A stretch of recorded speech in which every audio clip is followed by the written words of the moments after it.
This is a Regained Wellness podcast with Jamie Logie, episode 148. Do you need supplements to be healthy? And we go a little something like this. Hit it.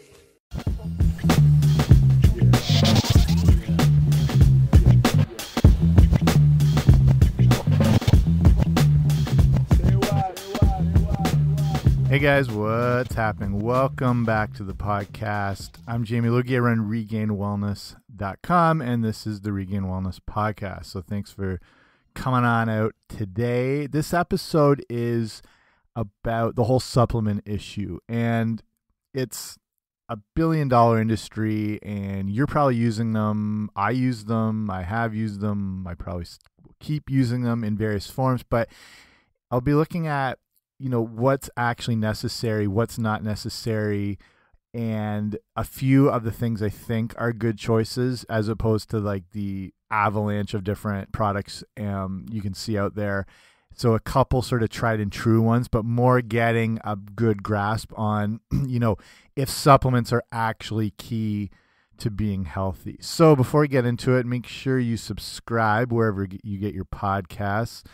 Probably Apple Podcasts, iTunes, whatever, but I'm pretty much anywhere that you would find a podcast. So subscribe, just that way you get the show automatically sent to you.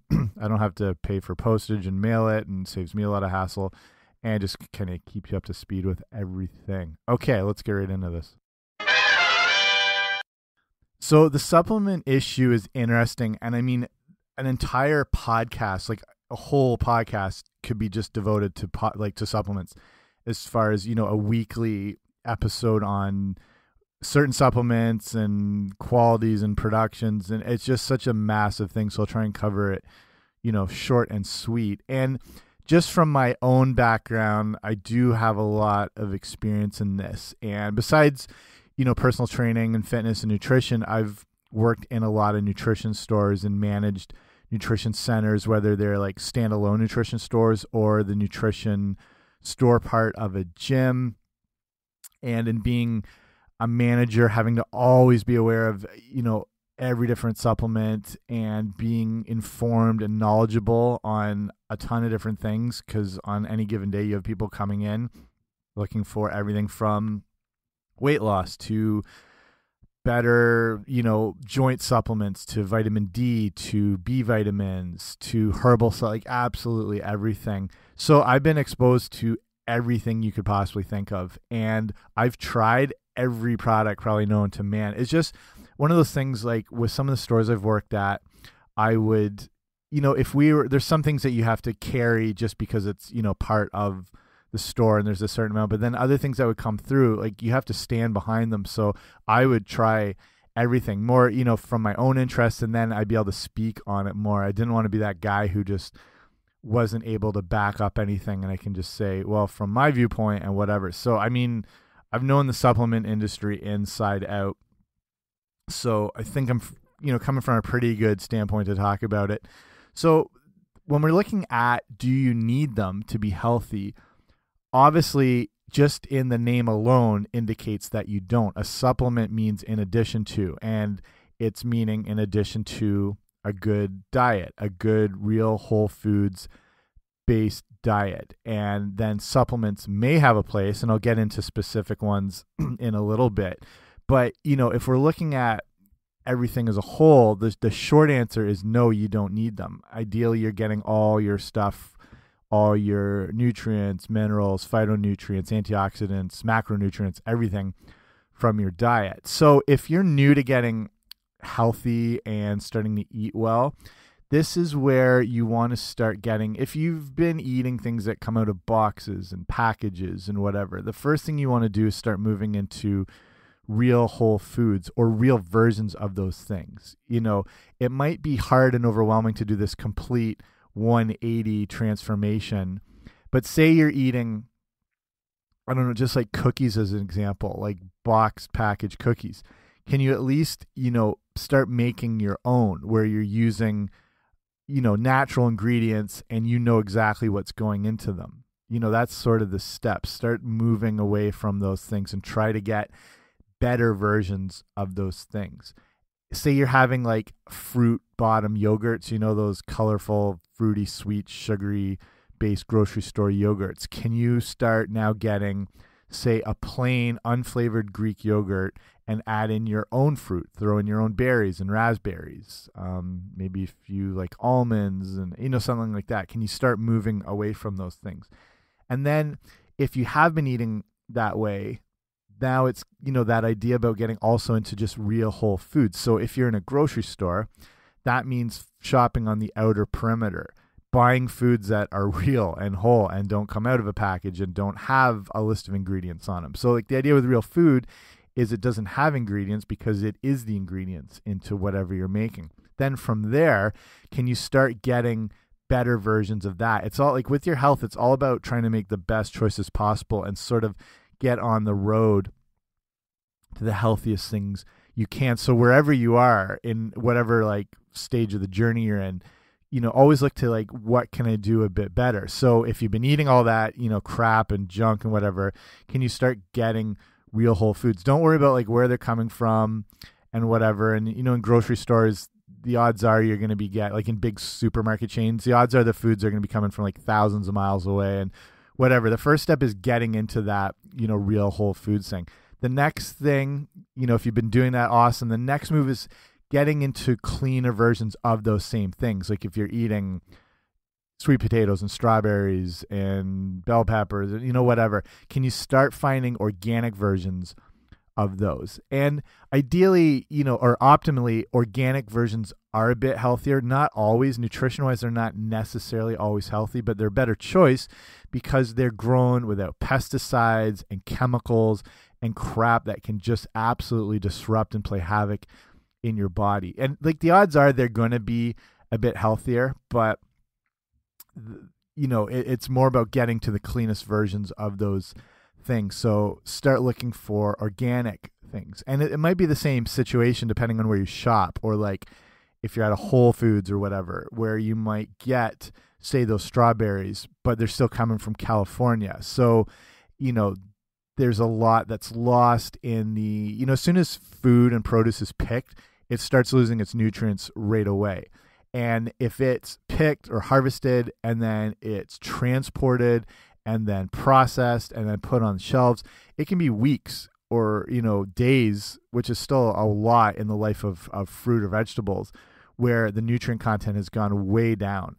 So, you know, you're starting to make those better steps and those better, like closer steps to, you know, the most optimal foods. That's why frozen foods are actually not a bad choice. And they're one of those things that, even though it's, you know, in that packaged kind of concept, actually not too bad, because when those things are picked, there's a flash freeze process applied to it, and that preserves their nutrients. So if you're getting, say, blueberries, and again, they're coming from, I don't know, like way out west, or, you know, they're from thousands of miles away, they could actually have more nutrition than local blueberries that have been sitting around and then picked and then sitting on the shelves and whatnot. So don't neglect frozen food. It's a good choice. So the main thing is, now you've been making those better steps going towards, you know, organic stuff and cleaner things. And then the next move is, you know, can you find those things locally? Can you find them in farmers markets or local markets that are, you know, smaller versions of grocery stores, but trying to work with local farmers and whatever? If you just look on Google for farmers markets and stuff in your area, and you'll be amazed possibly at how many are nearby you. Like, I've said this a ton of times, I feel like I'm somewhat pretty in tune with our local food scene, and I'll try to get foods from either farmers markets or small little markets or whatever.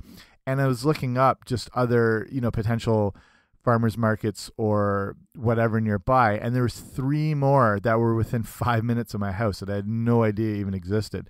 So those things are out there. So it's about kind of evolving your nutrition into the cleanest versions that you can find. And the ultimate goal is to get, you know, local, organic, grown, you know, within 50 miles of where you live. And then you're getting really in tune with your real nutrition. I'd say the step after that is, you know, can you even grow your own stuff? And then you're, you know, getting absolutely the purest foods possible, you know. And there's a lot of things that are very easy to grow. You don't have to have that green thumb and be expert gardener, but you know, things that grow easily like tomatoes, peppers, garlic, onions, herbs, those are one of the easiest things. And you know, you can do a lot with all that, you know, nutrition right there, and it's clean as a whistle. So it's, you know, taking those steps to get to the, you know, the best point possible. So that's the idea, like with supplements. So as I'm talking about these good foods, and you're eating a clean whole foods diet, and then you're optimally getting that perfect, you know, content of vitamins, minerals, phytonutrients, whatever. The one issue that we face now is, especially if you're eating more of that non-local supermarket stuff, is obviously the chemical issue and the pesticides that take down the nutrient content in it. These things are picked and harvested quite early. Like I said, they lose a lot of the nutrition. And the fact that we've really overused the soils and we've depleted the natural minerals that exist in the soils. So a lot of the food, as good as it still is just not what it was maybe 20 years ago or 30 years ago, and definitely not, you know, 100 years ago, just because we've depleted a lot of these natural sources of the minerals. I mean, that's where food gets the minerals from, the soil as it grows. But because this has been so like degraded, we're maybe not eating the cleanest foods possible. If you're getting organic and from smaller farms, is, you know, you're probably obviously good because it's not overused. It's not huge commercial properties of just giant places that are just so overrun with that growth and recycle process that the soil and the earth doesn't get that chance to recover. Plus, you know, the outside pollution and whatever. But like, you know, if you're eating that way, like I said, you're probably in a pretty good state. But if you don't have access to those sort of things, or you're just trying to keep it simple and buying those things, you know, there is the chance you might be a little short in some vitamins and minerals and whatever, just because the foods of today are just not as rich in them as they were in the past. And as good, you know, you want to eat the widest range diet as possible. And a good rule of thumb, just to get exposed to as many nutrients as possible. And a good rule of thumb is to try and always eat the colors of the rainbow, they say. So when you get foods that are green and purple and red and stuff like that, and I'm not thinking licorice here, but obviously real whole foods, you're going to get a wider spectrum of those, you know, micronutrients, vitamins, minerals, the whole deal. So that's why that's important. But it's hard to tell if you're actually getting enough. Like, unless you go to dietitians and go through tests to see if you're deficient in things, it's really hard to tell if are you actually getting that perfect range of things? You know, are you short in something? And that's where supplements may have a role. So it starts with getting the diet down pat first. And on a daily basis, you want to be looking for kind of double-digit servings of non-starchy vegetables each day. So primarily dark green leafy vegetables. The darker green, the better. That's going to be indicating the richest source of nutrition and that chlorophyll content and that phytonutrient content. And if you're thinking serving-wise, you can go by sort of the size of your fist, and say you have a bunch of like kale or spinach, and it's roughly around that size. That's, you know, about one serving. So it takes, you know, a good preparation and good process to make sure you're getting enough in those days, and also including a wide range of things. So like that's also going to include like tomatoes and herbs and peppers and cucumbers and red onion and all those sorts of things. So you're ideally looking to replace, you know, anytime you'd be having grains, if it was like pastas or white rice, those are the times you want to replace those things with the greens and the vegetables and whatnot. And then other nutrition things you want to be focusing on are the cleanest proteins you can find, you know, good sources. If you can find, I know it's more expensive, but like, you know, wild caught salmon, but then if you can find grass-fed proteins and, you know, local stuff that's a little cleaner, it's higher in omega-3s and CLA, which is another form of fatty acid that can help with lean muscle and burning body fat, and seem to have some anti-cancer properties as well too. Then the rest of your diet, you want to look at if you are active and you're fit and you're, I don't know, either playing sports or you're in the gym or you're doing whatever. Carb-wise, you want to have carbohydrates based around when those workouts are happening. Say a little bit before, a little bit after. If you're not that active, you don't have to worry about, carbohydrates or starchy carbohydrates at every meal. But the ones you would want to have are the cleanest ones possible. So I would say quinoa first, then into at least brown rice. But if you can find wild rice, even better. Sweet potato, stuff like that. After that, on a daily basis, some form of good fruit. And I would recommend more berry-based fruits because they're going to be lower in sugar. Fruit's obviously still good, but it can have a higher sugar content depending on what you're getting. And if you need to be aware of your sugars or diabetic issues or whatever, it's just modern fruit is so engineered and hybridized. And I'm not even talking about like genetically modified stuff. It's just these are natural things we've been doing for thousands of years where you're able to kind of breed out certain traits in fruit or in vegetables and kind of splice them and kind of cross them over with those traits you want. The same thing when you breed dogs, where you're able to kind of accentuate certain traits. And we've done that with fruit over the years. Like fruit in its natural state I was talking to someone about this the other day, and like fruit in its natural state would be stuff that you'd probably not be too fond of because it'd be so unfamiliar. It'd be a little more sour, bitter, astringent, fibrous. Our fruit now is very like juicy and fleshy, and I mean, if you eat like things like grapes or whatever, when's the last time you had anything that had a seed in it? We've bred a lot of those things out and enhanced those traits to make them more palatable, and that's they're still obviously good, but it's just not how they would necessarily exist. So say like a form of an apple. If you have a big red with a gala apple, I'm just trying to think of varieties.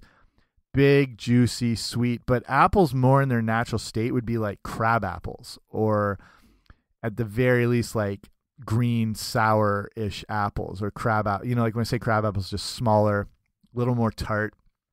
And, these are more in tune with what like would have grown. I say a good example, I say like bananas. Bananas originated in Southeast Asia, and they, in their original form, where they were shorter, they were thicker, they were super like fibrous, and they were so full of seeds that you'd probably even have trouble eating them. And look at a banana now. It's big, bright yellow, super sweet, super soft. It's just, they're still real things, but they've evolved into, different versions of themselves. So the fruits that I recommend, I think are always the good go-tos that haven't necessarily changed as much or are more, attuned to their original state are berries. So blackberries, blueberries, raspberries, strawberries, things like that. They're a little more lower in the natural sugar. They're high in fiber.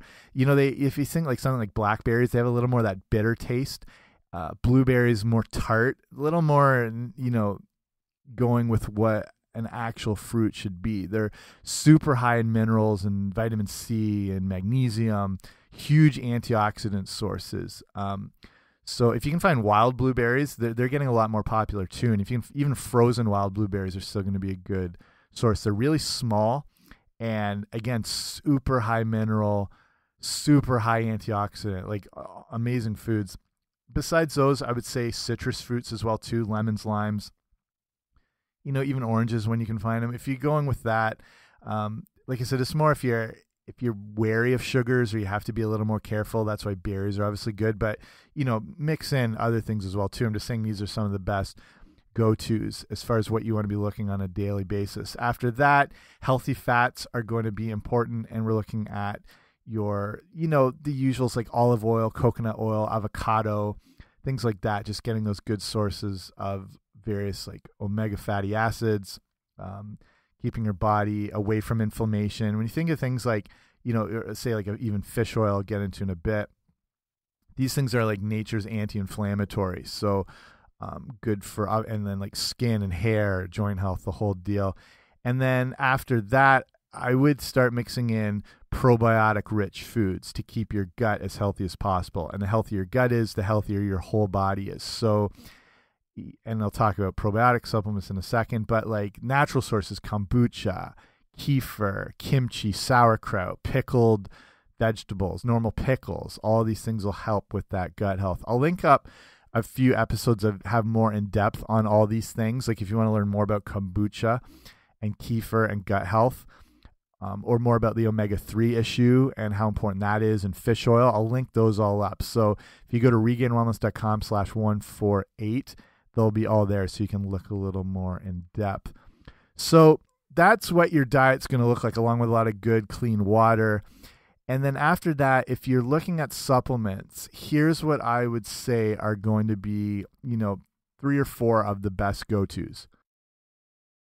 Like I mentioned, how supplements are $1 billion industry and more in the $32 billion a year range. This is according to Forbes. And at this point in time, around half of all Americans and North Americans are using supplements, and they've been brilliantly marketed to be thought of as absolutely necessary to health. And the idea of just taking a supplement will replace all of your diet is just, an absolute disaster.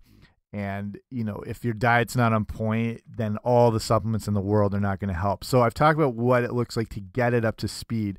And now here's 3 classics that I'm comfortable recommending.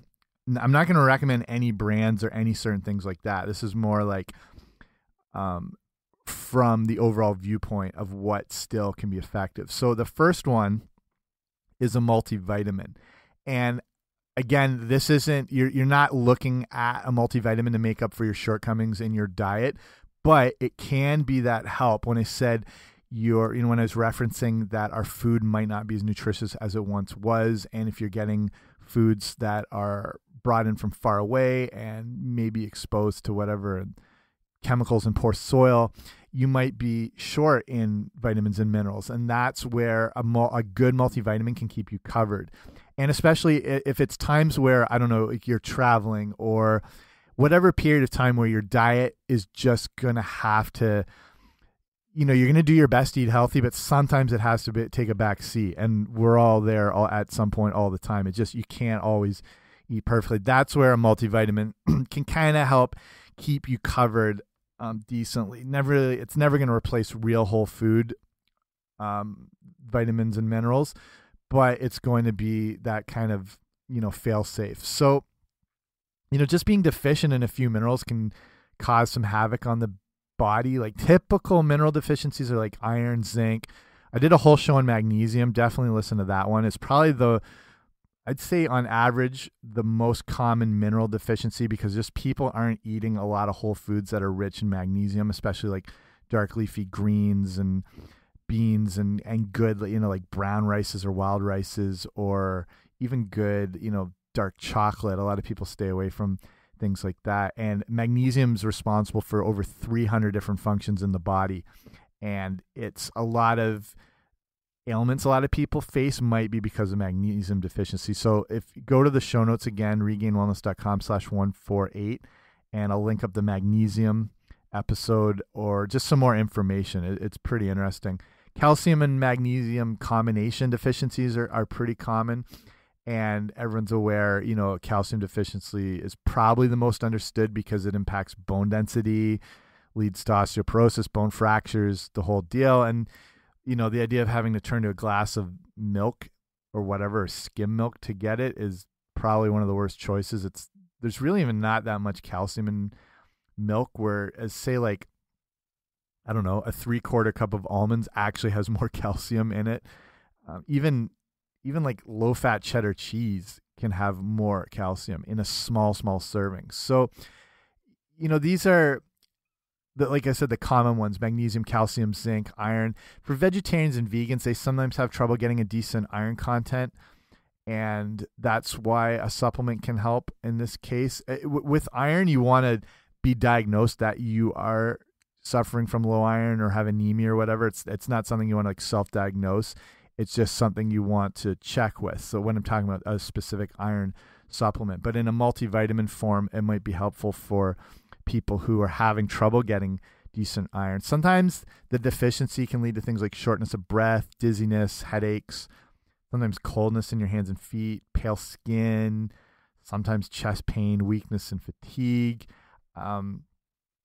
It's, these things they're not necessarily completely indicating low iron in your body. So if you feel like that might be something, it's something to check out with and to see if you actually need a specific iron supplement. But a multivitamin can help people who aren't getting a lot, because traditionally, like, iron-rich foods are going to be things like liver, oysters, tons in octopus, pretty much most seafood, but you still can get it from soybeans, lentils, stuff like that. So make sure if you're vegan or vegetarian that you're getting those soybeans and lentils in. So just a few examples of, common vitamin deficiencies. So I would say look for a good multivitamin. And again, I'm not going to say specific brands because there's so many out there. It's where you're going to actually have to do some of the research and see what looks good and use.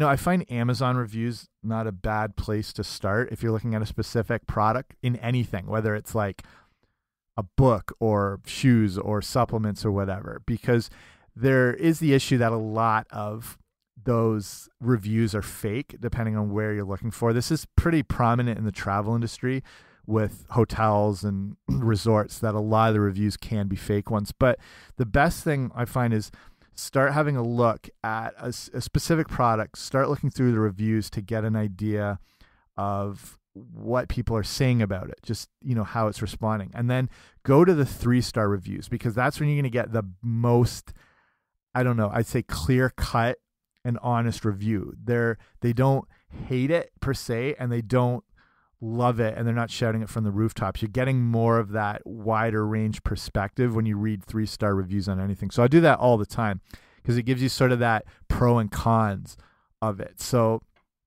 that's what I say. The one thing I will say, if you're testing or if you're getting a multivitamin, the best way to see how it absorbs is to take whatever it is. Ideally, it's like more in a powder form because it's going to be absorbed better, or it's in a capsule that's in a powder form. But if it's an actual harder pill, if you drop it into a glass of water and see that it's dissolving in front of you, you can know that it's going to have a good absorption rate in your body, and your body's going to uptake more of those things compared to, I don't even want to tell these sort of gross stories I've had with people coming in about basically passing whole vitamins. But that's how you can test it. So if you take, like, say a calcium magnesium supplement and drop it in water and it's still there like the next day, it's going to be tough for your body to break down. Ideally, it should be, dissolving pretty quick.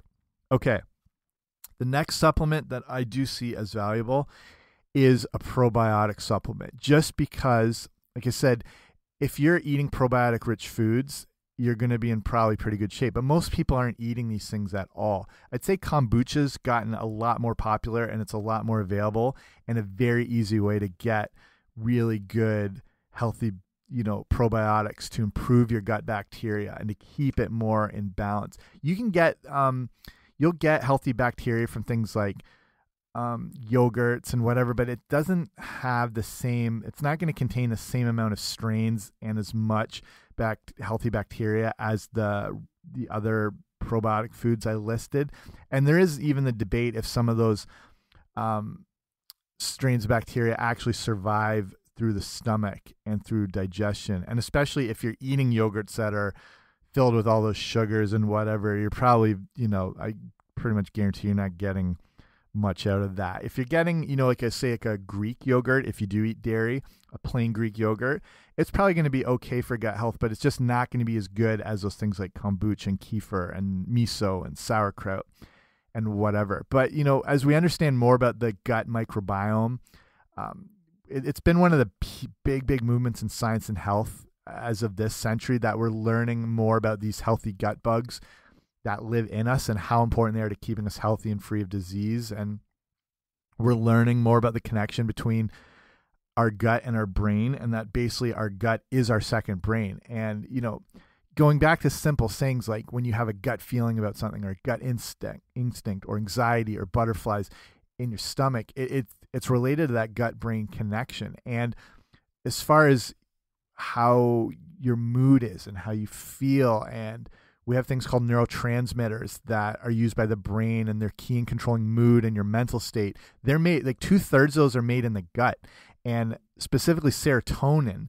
It's seen at night, then that's one of the big mood affecting neurotransmitters, and it's important in not just mood, but your biological clock and your circadian rhythm. And I'm going to do like a whole show more on that whole thing.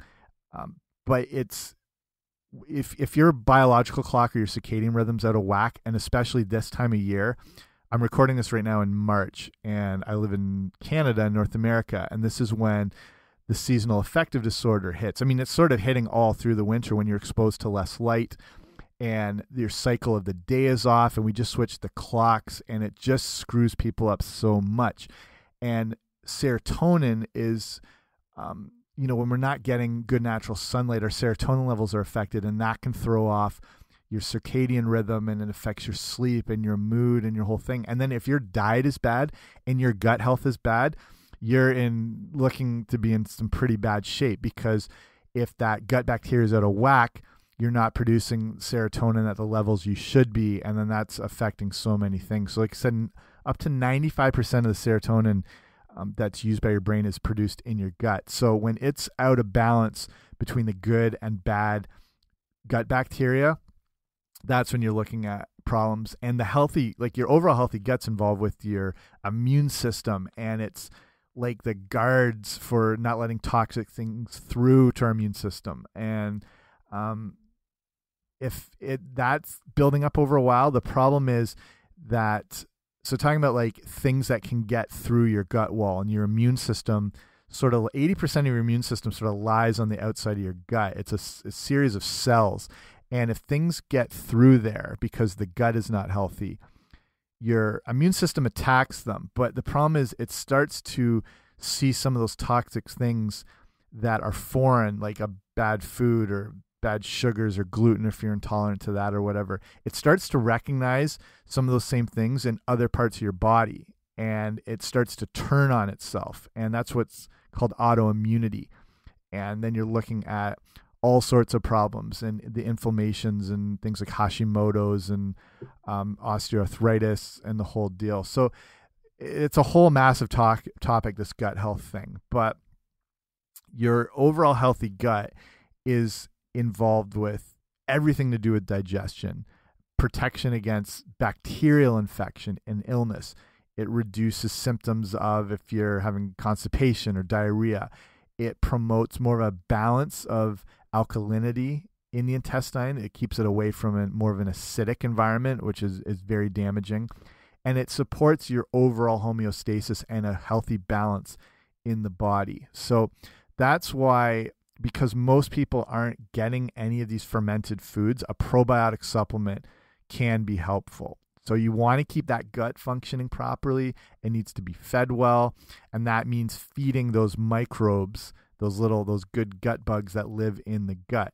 If the good gut bugs get outnumbered by the bad ones, then it's inflammation, and then besides all those problems and conditions, you're also starting to get crazy cravings for sugar, because that helps feed those bad gut bacteria.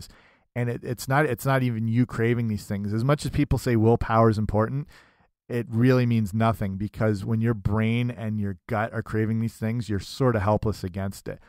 Those bad gut bugs need that sugar, and you're constantly craving refined carbs and refined sugars and all that stuff. So a probiotic supplement is going to be helpful just to get a little more of that balance in the gut. And ideally, if you can get them from those fermented foods, that's the best. But I get that these aren't the most appetizing things. Like you might not like kimchi or sauerkraut at all, and I get that. But there's, easy ways to get them. I'd say kombucha being easy, miso. You can make your own miso soups, or if you're ever going out, I'd say that's one of your best choices if it's available. But it's, like I said, very easy to make if you just look up online how to make miso soup. But so a probiotic supplement, I'd look for those. Again, there's a ton of them out there. Do some research and just see what looks the best and what people are saying has been helpful to them. I don't know if you're going to remember this as I say it, but I'll put it on the show notes for today because there's 6 different forms of the beneficial bacteria that you want to make sure the probiotic has. So, and some of these I can barely pronounce, so I'll list them out there. But you have, so the 6 different ones you got, Lactobacillus acidophilus. You've probably heard of acidophilus, but that's a strong probiotic, works in the small intestine. Then you've got, this is going to be funny, I'm just going to try and say some of these, Bifidobacterium bifidum. That works in the large intestine. It's a very strong probiotic. You got Lactobacillus reuteri. That's one of the, helps colonize the probiotics and helps kind of build that healthy culture. I can't say the normal words, but I've been able to say these. Then you've got Streptococcus thermophilus. That's important for gastrointestinal function, and it's found, you'll find that one in yogurt, but it's in all the other probiotic foods as well. You've got Lactobacillus delbrueckii. Not even close, but that helps with lactose intolerance, also important for immune function. And then you got Lactobacillus bulgaricus, and that ferments lactose and makes it into a better form. So I don't know if you remember those, but I'll link them on the show notes, regainedwellness.com/148. And those are the 6 ones you want to look for in a probiotic supplement. A good probiotic supplement will have, I mean, you want to find the product that contains the highest number of strains you can find, and they're measured in the billions and listed as what they call CFUs, colony forming units. You also want one that contains at least a few strains, primarily the Lactobacillus acidophilus, bifidum, and longum. So there's time release tablets or caplets, and they seem to be best and hold up longer. So you'll see them on the bottle. I'll talk about, like, they'll have the little clock and the time release. Those appear to be the best choices. And you want to make sure to keep them away from too much light, heat, and moisture. It's why they're good and they do well stored in the fridge. And if you're in a health food shop, you usually find them sometimes stored in the fridge. But at least keep them away from light, heat, and moisture.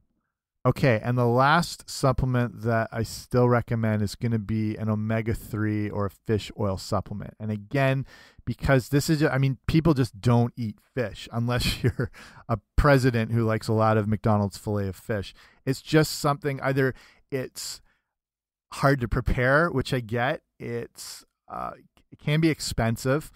People just don't like the taste of fish. So, you know, it's just something people are not exposed to a lot. And again, if you're not eating any good proteins like grass-fed and grass-finished pasteurized beef, which is really high in omega-3s, which you just don't get from a grocery store, you know, confinement lot, feedlot-based source of beef, where these animals are not active, they're fed these high-energy diets, they're pumped full of hormones and whatever. It's just something we're not getting a lot of. So quickly, like, omega-3s are important in fighting off, you know, we talk about the damage of inflammation, which is seen as really the root of all diseases. So think when you cut your finger, you know, it gets red, or you get a splinter, it gets red and inflamed. That's an example of inflammation happening. But that same effect is, you know, can take place inside your body, but you're not going to necessarily feel it. And then over the years, it can lead to some pretty bad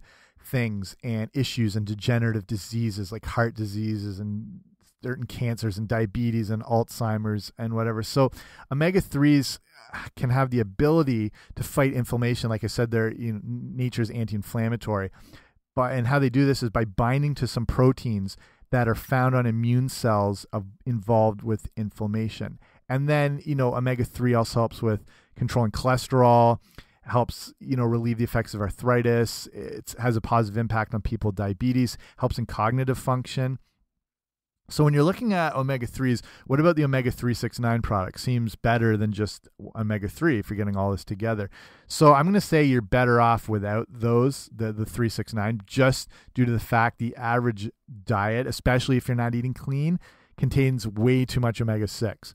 And when this gets out of balance with the omega-3, it can create, again, that bad inflammation in the body. So ideally, we have a balance of omega-3 to 6 in a 1-to-1 ratio, and maybe, you know, a 1-to-2 ratio at worst, but the average person is at around a 1-to-20 ratio. So and that's 3 to 6, and even upwards of 1-to-40, especially if you're eating a lot of processed stuff or junk or whatever. You're going to be taking a ton of these vegetable oil based omega-6s, which are highly inflammatory, and you're just not getting more of those natural omega-3 sources. So with a fish oil supplement, the two important things you want to look for, EPA and DHA, which is the fatty acid form of the omega-3 that's most beneficial to us. So with DHA, you want to make sure that the product has at least 200 to 300 milligrams per capsule. And that's what's really important for all that anti-inflammatory effect, the brain health, the whole deal. So with how much to take, there's no real straightforward dose, but the American Heart Association recommends taking 1 gram per day of the EPA plus the DHA in combination. So, you know, however that works out depending on the product. So, and that's for people with heart disease. Higher dosages of 2 to 4 grams per day can be used for people with high triglycerides, but obviously, you know, check with your doctor if this is at all anything that you face. And if you're taking blood thinning medications, people like that want to be careful with fish oil supplements. So if there's any ailments or things, I would talk to your doctor about it. But I would say it's still one of the important, I almost don't consider a fish oil omega-3 supplement as a supplement. I almost consider it a food, because it's coming from a real source, and it's something you should ideally be eating anyway, but it's just been more extracted in that sense. And you almost, you know, need to depend on it just because, you know, most people are not getting good omega-3s. So that's pretty much it. Like I said, I've worked in this for so long. I've seen it so often. Getting your diet in check first is going to be the biggest step, and it will help you in avoiding, you know, 99% of the supplements you see out there that are just not worth it. But you know, the multivitamin, the probiotic, and the fish oil can be very beneficial addition to a sound nutrition program. And I'd say there's a lot of nutrition experts who would probably agree with those choices, and you'll more likely see them pop up as suggested and recommended, the fish oil, the probiotic, and the multivitamin. So that's it. I hope that was informative at the least. If you have any more questions about it, email me at info@regainedwellness.com, and hopefully we can discuss whatever. But like, go to the show notes again, regainedwellness.com/148, where you can listen more on full-length episodes on omega-3s and the inflammation issue and probiotics and everything like that. So hopefully you find them valuable. If anyone you know would find this show beneficial, make sure you share it with them too. And I'll probably cut it off here. So again, thanks for listening. Make sure you subscribe. If you really like the show, give it a rating and review. That makes it more available to more people, and that's good for everybody. So I'll thank you again for listening and talk to you soon. Bye.